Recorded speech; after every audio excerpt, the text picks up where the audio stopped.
We are joined now by Brandon Williams, Omaha native, Omaha Central grad, and he played football somewhere in the Big Ten. I'm not 100% sure. Don't think we need to bring that up right now. Brandon, how you doing this morning? I'm doing great. How about yourself, fellas? Good, B. Will. What Thanks is for that? having me. Well, Thanks for having me. it's twofold. Number one, I think you're ridiculously smart. Number two, we've got your Central High Eagles this week, man. So you can come on and give them a little good karma if you'd like, but we'll get to that shortly. I, Always, oh, I know, always I up know, for I you. know how you guys literally flock together.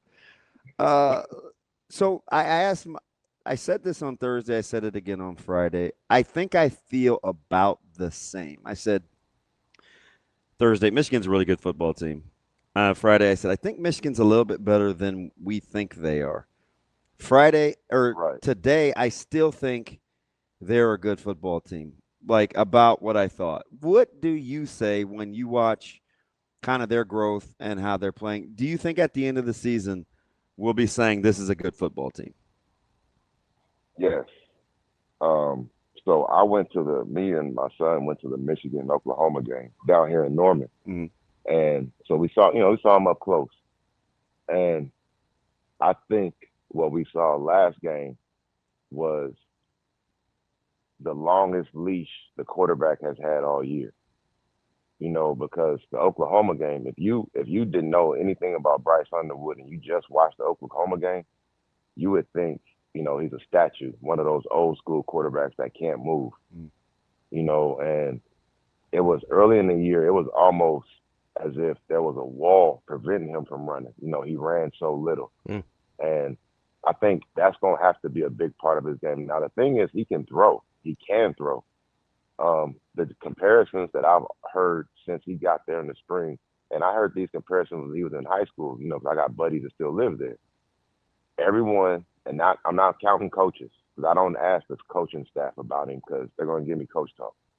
So I talk to people that go in there and go behind the wall, Fort Schembechler and see. Everyone compares him to Cam, but he has an arm. They say he has an elite, his arm has elite potential.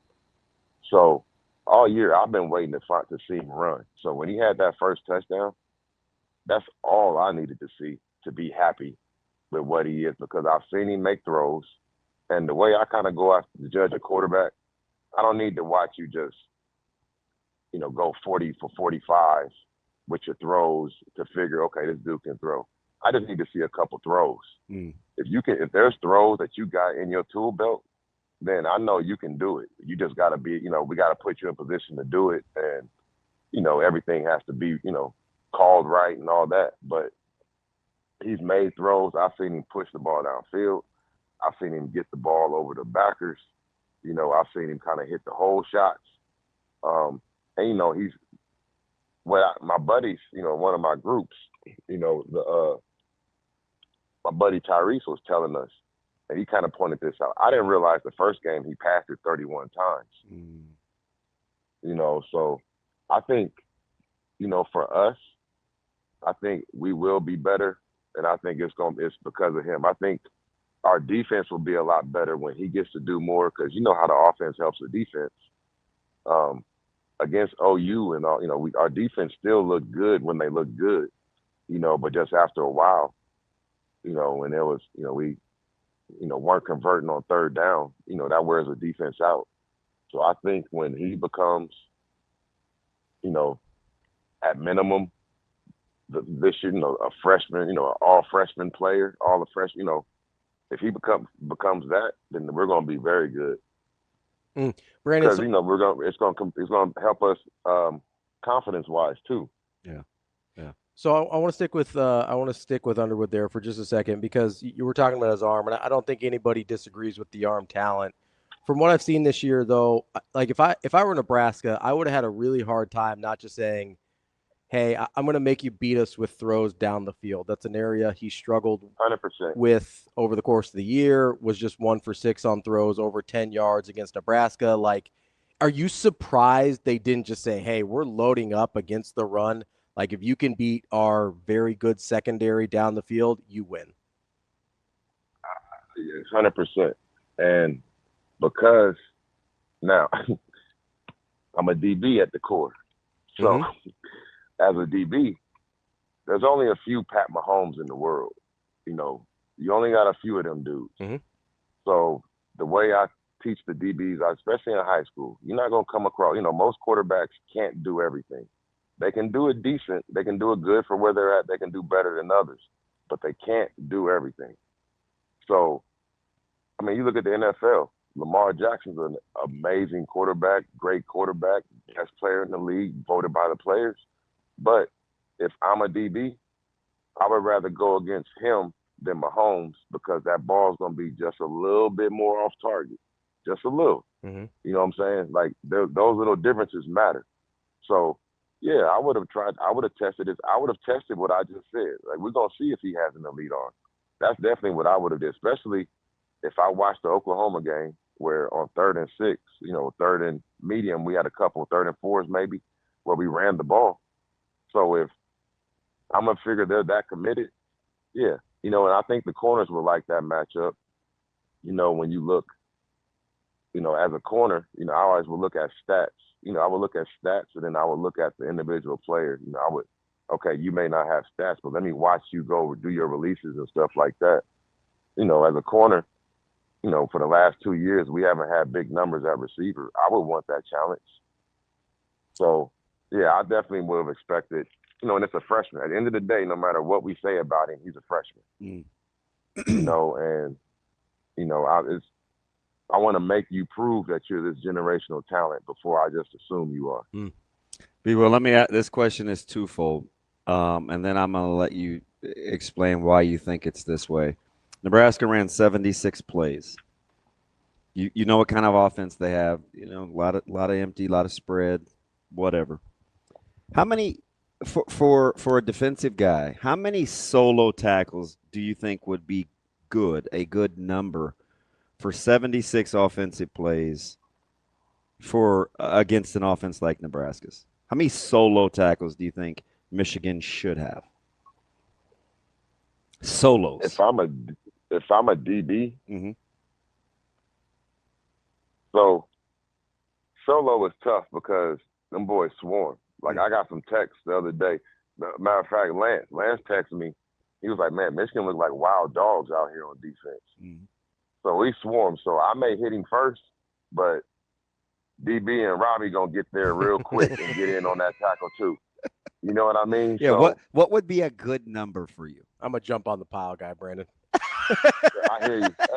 Hey, your name gets seen first. That's right. The stadium announcer and everybody going to say your name. Rack up those half tackles, baby. Let's go. Yep.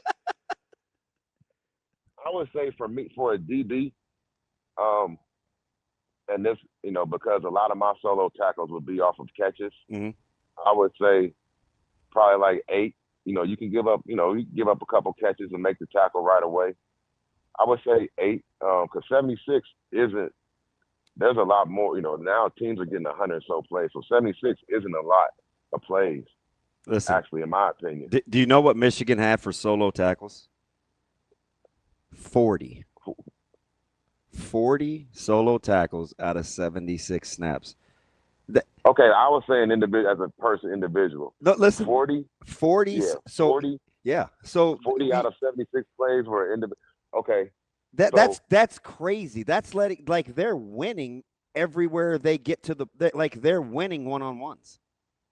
DB. So I said this to somebody yesterday, and I was trying to go back and look before I got on the air. If you go look the last 2 times, I don't want to give no bulletin board material, but the last 2 times we played, and I said this in the game Saturday. I said, man, we hit the mess out of Nebraska when we played them. Told you. Like, when we hit, like, our hits look completely different. Like, number 6, man, they gave him a nickname. Now they call him the Hitman. I ain't know who. I never knew number 6 as a hitter.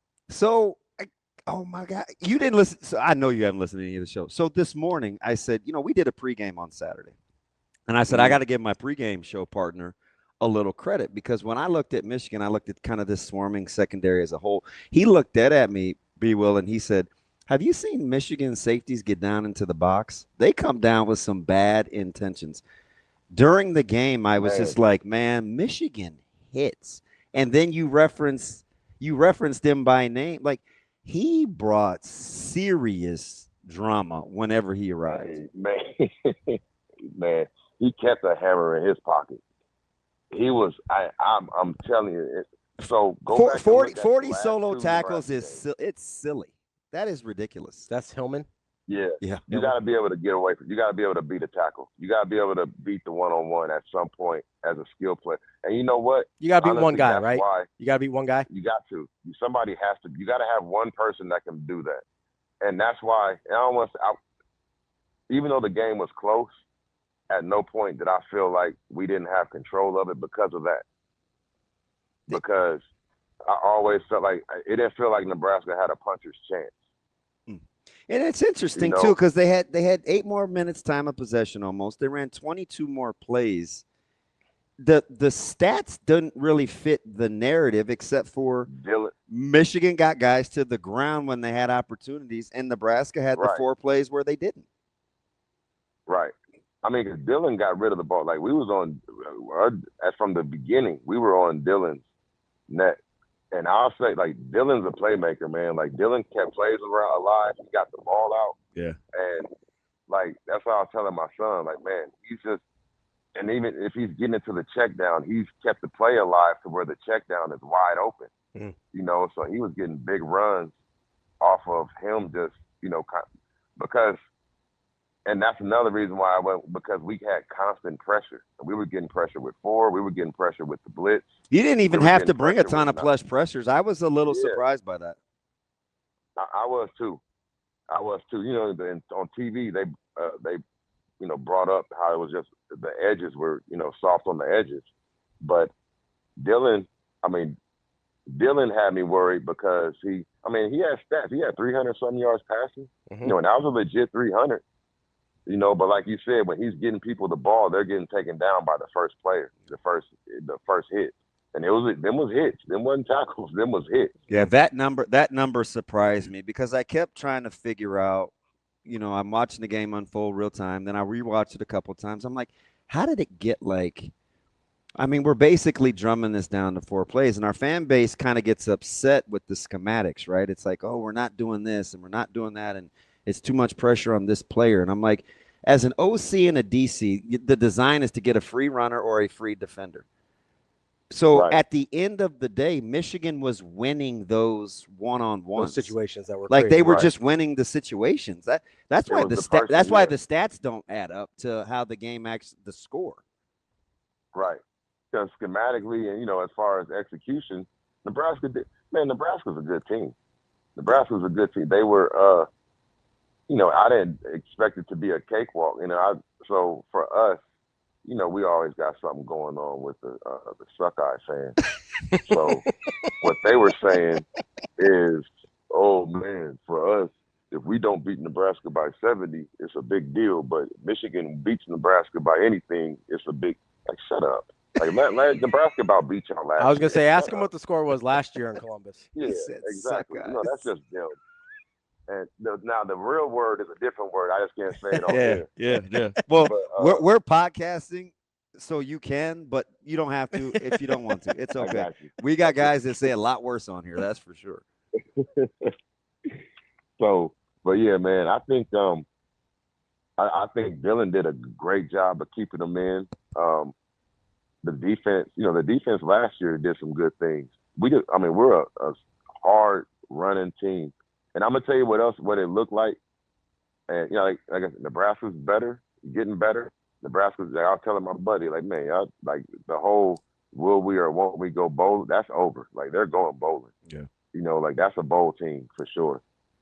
And who knows? You know what they pull off. You know, hey, you pull it off. You know, the way the playoffs work now, you know, anybody could get in with the right, you know, schedule or, you know. Yeah. So just do what you could do. But it felt like, to me, it felt like 2 teams with 2 different sets of goals. You know what I mean? And like, we trying to win the Natty. I don't care what nobody say. I don't care what you think about us, what you feel about us. how good we're trying to win the Natty. Mm-hmm. That's the goal, and our road right now, everything is built to go after the Natty. You know what I'm saying? And everything, even the Oklahoma loss, when we were there, because the OU fans was like, it was funny because their fans were real high on Underwood, like after the game. You could tell at the game, me and Lance were just talking about coaches and crowds and fans being scared, of an opponent, and the fans, the teams aren't. Their fans were scared. They were, we 2 years off the Natty, and that year we was beating the brakes off of people. You know what I mean? So we was a bully team, which I love. So, so they was kind of worried about that. And after the game, all they were saying was like, man, y'all's quarterback is amazing. Like, we're surprised y'all didn't use him more. And so to me, it felt like the OU game was kind of like a sacrifice, because now it don't matter getting to the playoffs. You can lose games and test stuff out. Like we had some healthy players, coming off an injury the last couple of weeks that didn't play, when they were healthy, they just, so it just seems, things are running different now with the whole new playoff scheme or the playoff layout and all that.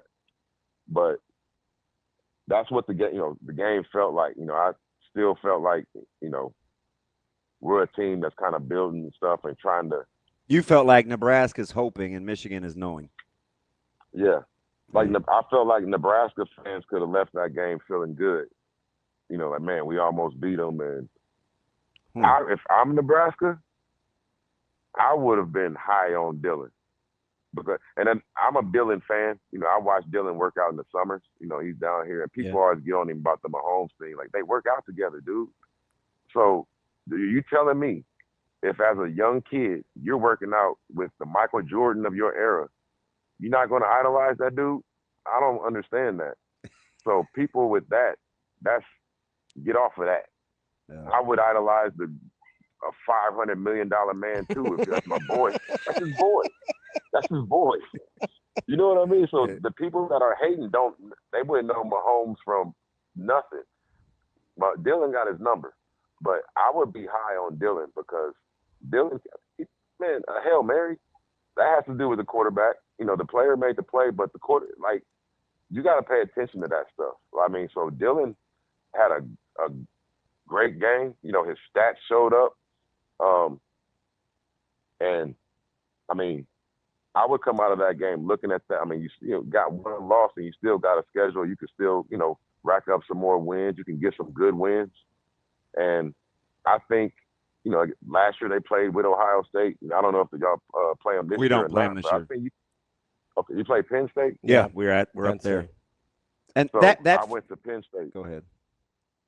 My son played against Penn State a couple weeks ago, so I went and watched them in person too. I don't see them as a national championship team because their offense. I think Nebraska's defense can give their offense fits. Mm-hmm. Their defense is legit, but their offense is not a national championship offense. I knew you wouldn't disappoint. Ravi was cringing because he heard Wolverines. He's like, he's gonna log on to the Homer Network, and I'm like, nah, you keep it a buck. Well, listen, always keep it a buck. I had a little hope because you're an Omaha guy, so I had a little hope in there. I had a little hope in my heart that you were gonna take care of it.